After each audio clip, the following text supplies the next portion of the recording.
ஹரே கிருஷ்ணா கிருஷ்ணா கிருஷ்ணா ஹரே ஹரே, ஹரே ராமா ராமா ராமா ஹரே ஹரே.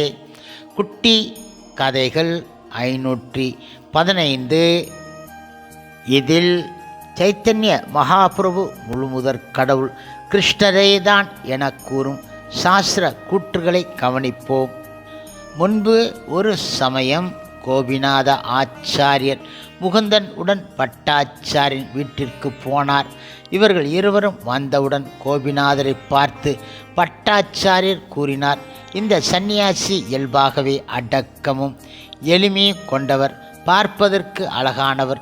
இதனாலேயே அவர் மீது எனக்கு பற்று அதிகரிக்கின்றது. அவருடைய பெயர் என்ன?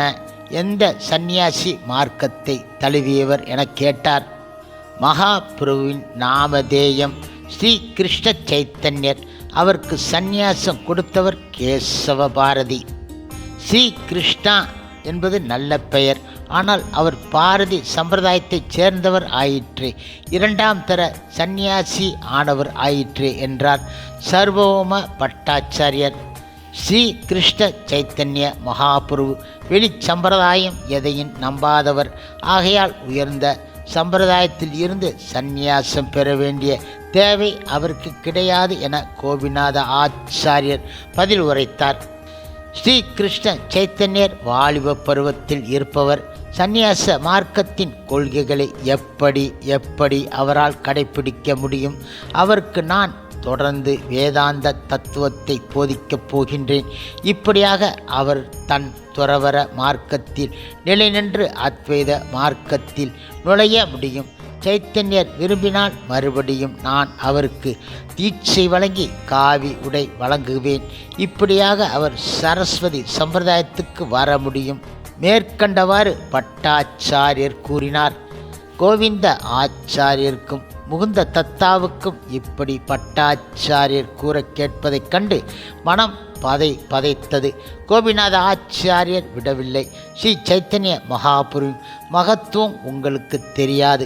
சர்வ வல்லமை பொருந்திய பகவான் கிருஷ்ணரிடம் காணப்படும் அனைத்து குண அதிசயங்களும் இவரிடம் மிக உன்னதமாக காணப்படுகின்றன.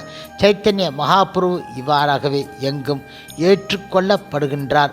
ஆனால் அறிவாளிகளின் இந்த முடிவை அறிவிலிகள் புரிந்து கொள்ள மாட்டார்கள் என்றார் அவர். இப்பொழுது பட்டாச்சாரியின் சீடர்கள் சீறினார்கள். எந்த ஒரு சாட்சியத்தை வைத்துக்கொண்டு ஸ்ரீ சைத்தன்ய மகாபிரபு பரமபுருஷ பகவான் என கூறுகின்றீர்கள்? அதிகாரம் பெற்ற ஆச்சாரின் வாக்குகளை கொண்டே சைத்தன்ய மகாபிரபு பகவானே என்று உணர்வோம் என்றார் கோபிநாத ஆச்சாரியர். அனுமானம் என்ற தர்க்க ரீதியிலான முடிவை கொண்டே கடவுள் யார் என்பதை முடிவு கட்டுகிறோம் என்ற பதிலடி கொடுத்தார்கள் பட்டாச்சாரியன் சீடர்கள். அனுமானம் மூலமும் தர்க்கம் மூலமும் பரமபுருஷ பகவானை பற்றிய உண்மை ஞானத்தை பெற முடியாது. பகவான் மனது வைத்தால் மட்டும்தான் பகவானை அறிய முடியும். பாகவதம் இதை ருசுப்படுத்துகின்றது. பகவானே தங்களின் பாத கமலங்களின் துளி கருணை இருந்தாலும் போதும், உமது பெருமைகளை புரிந்து கொள்ள முடியும். உம்மை பற்றி ஆராய்ச்சி செய்பவர்கள் எவ்வளவு நாள் வேதங்களை கற்றிருந்தாலும் உம்மை புரிந்து கொள்ளவே முடியாது. இவ்வாறாக முழுமுதற் கடவுள் மற்றும் பரமபுருஷ பகவான் ஸ்ரீ கிருஷ்ணரின் தூய பக்தரான கோபிநாத ஆச்சாரியர் பதிலளித்தார். கோபிநாத ஆச்சாரியர் மேலும் தொடர்ந்து கூறினார். சர்வபௌம பட்டாச்சாரிய மகானுபாவ, நீங்கள் மெத்த கற்றவர், எத்தனையோ சீடர்களுக்கு ஆசான். உங்களிடம் துளிகூட கடவுளின் கருணை இல்லாததால் உங்களால் அவரை அறிய முடியவில்லை. இத்தனைக்கும் அவர் உங்கள் வீட்டிலேயே தான் இருக்கின்றார். அது உங்கள் தவறு கிடையாது. படிப்பை வைத்து மட்டும் பகவான் கிருஷ்ணரை பார்ப்பது என்பது முடியாதது என்பது யதார்த்த உண்மையாகும். ஓ கோபிநாதரே, பேசுவதற்கு முன்பாக யோசித்துவிட்டு பார்த்துவிட்டு பேசவும். கடவுளின் கருணை உங்களுக்கு கிடைத்து இருக்கிறது என்பதற்கு என்ன சாட்சி? சர்வபௌம பட்டாச்சாரியர் கேட்டார். கடவுளை பற்றிய உண்மையான ஞானமே அவருடைய அருளுக்கு சாட்சி. நீங்களே பகவான் கிருஷ்ணரின் குணாதிசயங்களை சைத்தன்ய மகாபிரபுவிடம் கண்டு இருக்கின்றீர்கள்.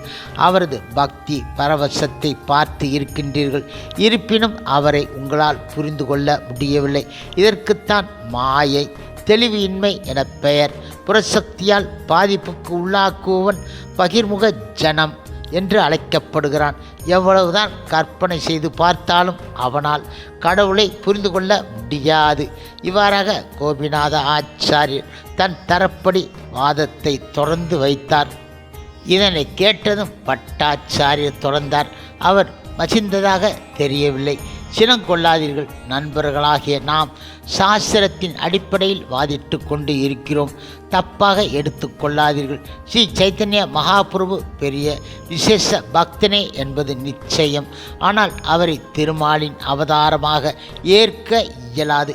ஏனென்றால் சாஸ்திரங்களின்படி கலியுகத்தில் அவதாரம் ஏதும் கிடையாது. திருமாலின் ஒரு பெயர் திரியுகா என்பது, அதாவது 3 யுகங்களோடு இவரது அவதாரம் முடிந்து விடுகின்றது என்றார் அவர். இப்பொழுது கோபிநாதர் கிளேசம் அடைந்தார். நீங்கள் உங்கள் மனதிற்குள் வேத இலக்கியங்கள் அனைத்தையும் படித்து விட்டதாக நினைத்து கொண்டு இருக்கின்றீர்கள். இருப்பினும் நீங்கள் ஸ்ரீமத் பாகவதம், மகாபாரதம் என்ற முன்னோடி சாஸ்திர நூட்கள் கூறியதை கவனிக்கவில்லை போலும். கலியுகத்தில் லீலா அவதாரம் கிடையாது. ஆகையினால் திருமாலின் பெயர் திரியுகா என்பது சரிதான். இருப்பினும் ஒவ்வொரு யுகத்திலும் ஒரு யுகபுருஷர் தோன்றுவார். உங்கள் இதயம் தர்க்கம், வாதம் இவற்றால் கல்லாய் மாறி இருக்கின்றது. ஆகையால் உங்களால் உண்மையை அலசி பார்க்க முடிவது கிடையாது என்றார் அவர்.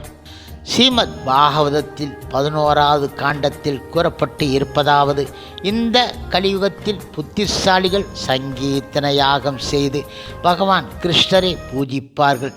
இந்த யுகத்தில் பகவான் பொன் மேனியாக தோன்றி தன் சகாக்களுடன் சேர்ந்து யுக தர்மத்தை கிருஷ்ணநாம துதியில் வாயிலாக பிரச்சாரம் செய்வார் என்றார் அவர்.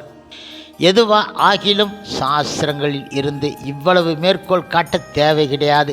நீங்கள் வரட்டு ஹேசியம் செய்பவர். கட்டாந்தரையில் விதை ஊன்ற தேவை கிடையாது. கடவுள் உங்களிடம் மகிழ்ந்தால் மட்டுமே சாஸ்திரங்களின் இந்த மகா வாக்கியங்களை உங்களால் புரிந்து கொள்ள முடியும். உங்கள் சீடர்களின் பொய் வாதங்களும் வேதாந்த வார்த்தை விளையாடல்களும் அவர்கள் செய்த தவறு கிடையாது. ஏனென்றால் அவர்கள் மாயாவாதிகளின் மாய வலையில் வீழ்ந்தவர்கள். ஸ்ரீமத் பாகவதம் இதற்கு சான்று கூறுகிறது என்றார் அவர். பரம புருஷ பகவான் இவர் தம் மாயா சக்தி கிடையாது என்றும் ஆம் என்றும் இரு தரப்பினரை மோதவிட்டு அதே சமயத்தில் அவர்களது தன்னை அறிதலை மறைத்து செய்துள்ள அன்னாரின் திருவடிகளில் சரண் அடைகின்றேன். இவ்வாறாக கோபிநாத ஆச்சாரியர் கூறியதை கேட்ட பிறகு பட்டாச்சாரியர் தயவு செய்து சென்று ஸ்ரீ சைத்தன்ய மகாபிரபுவின் அவரது சகாக்களையும் அழையுங்கள். மகாபிரபுவுக்கு சிறிது ஜெகநாதரின் பிரசாதம் வழங்கிய பிறகு இங்கு வந்து உபதேசத்தை தொடருங்கள் என்றார் அவர். சர்வபௌம பட்டாச்சாரின் சகோதரின் கணவர் கோபிநாத ஆச்சாரியர். ஆகையால் இருவர் இடமும் நெருக்கமான நேர்த்தியான உறவு இருந்தது. பட்டாச்சாரியரை சில சமயம் சாடியும் புகழ்ந்தும் நகைத்தும் அவருக்கு அறிவுரை வழங்குவர் கோபிநாத ஆச்சாரியர். கோபிநாத ஆச்சாரியர் இறுதியில் கூறியவற்றை கேட்ட முகுந்ததத்தா மகிழ்ச்சி அடைந்தார். சர்வபௌம பட்டாச்சாரியர் எடுத்து வைத்த வாதங்கள் அவருக்கு மகிழ்ச்சி தர கிடையாது.